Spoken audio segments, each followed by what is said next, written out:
Originally promised myself and my audience that Saturdays would be reserved for lighter, more fun videos. But sometimes the world forces a change of plans. What's happening now is not fun, but it is vital. I refuse to stay silent or let these stories be swept under the rug the way the US government and powerful institutions clearly want. This is about Jeffrey Epstein, Donald Trump, government obstruction, survivors fighting back, and a system that has, for decades, chosen to protect predators instead of victims.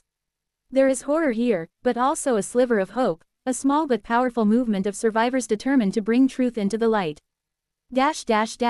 A transparency victory that wasn't. On September 2, 2025, the House Oversight Committee announced what it called a major transparency victory, the release of 33,295 pages of Epstein-related documents. The government framed it as a breakthrough. In reality, 97% of those files were already public: old flight logs, court transcripts from Ghislaine Maxwell's trial, materials already accessible online. It was political theater, not real disclosure. The DOJ's internal case system holds over 300 gigabytes of Epstein-related data and millions of records from trafficking investigations. Yet Congress received only a fraction of what's known to exist, a tissue box disguised as transparency. Even the Trump administration, which once promised to declassify Epstein files, now calls survivors, demands a Democrat hoax. Survivors speak out while the president dismisses them. On September 3, 2025, survivors of Epstein's trafficking stood on the steps of the U.S. Capitol sharing their stories. At the same time, President Trump was in the Oval Office dismissing their demands for full disclosure as a Democrat hoax that never ends. Haley Robson, an Epstein survivor and registered Republican, responded directly.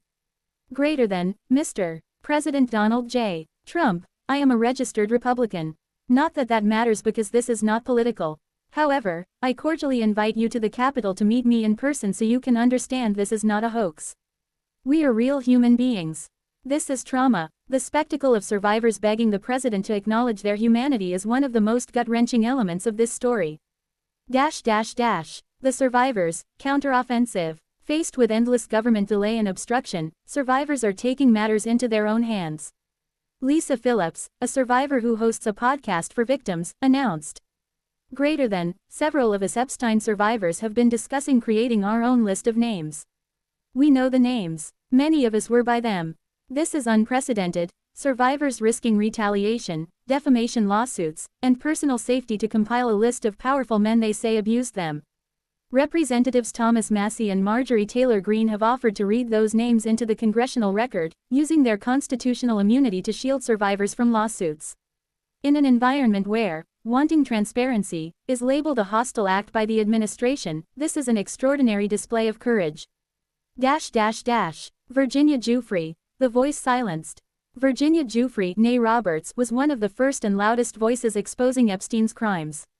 She inspired countless others to come forward. In April 2025, at age 41, she died by apparent suicide at her farm in Western Australia.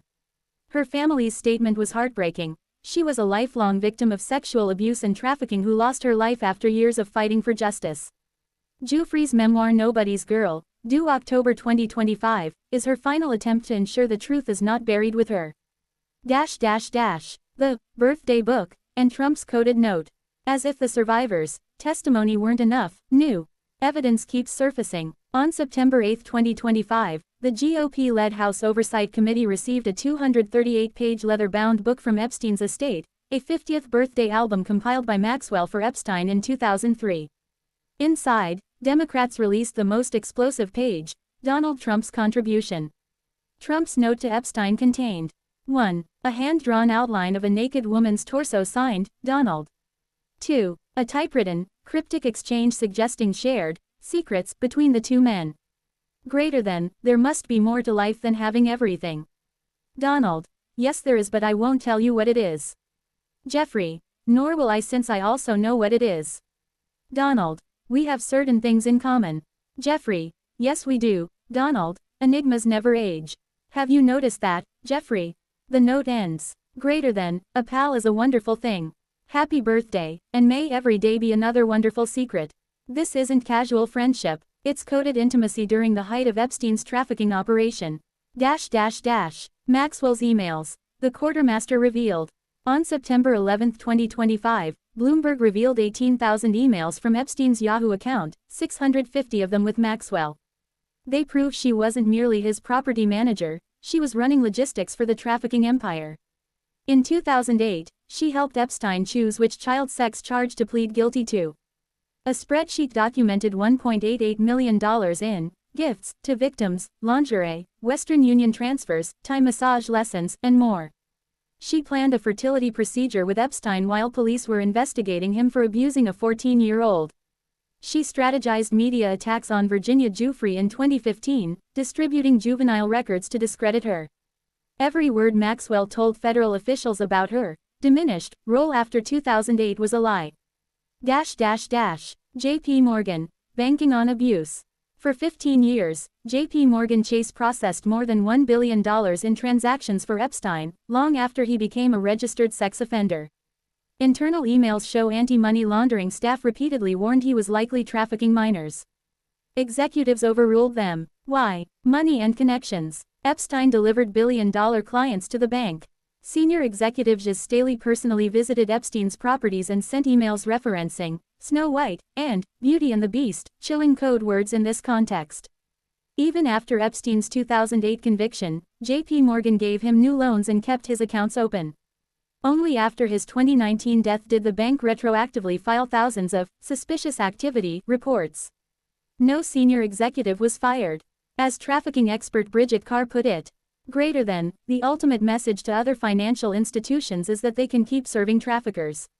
It's still profitable. Why survivors won't give up. This story is bigger than Epstein. It's about a system, political, financial, judicial, that protects predators when they're powerful enough. Survivors know this. That's why they're compiling their own list. Trump once promised transparency on Epstein. After learning his name appears multiple times in the files, he now calls the issue a hoax.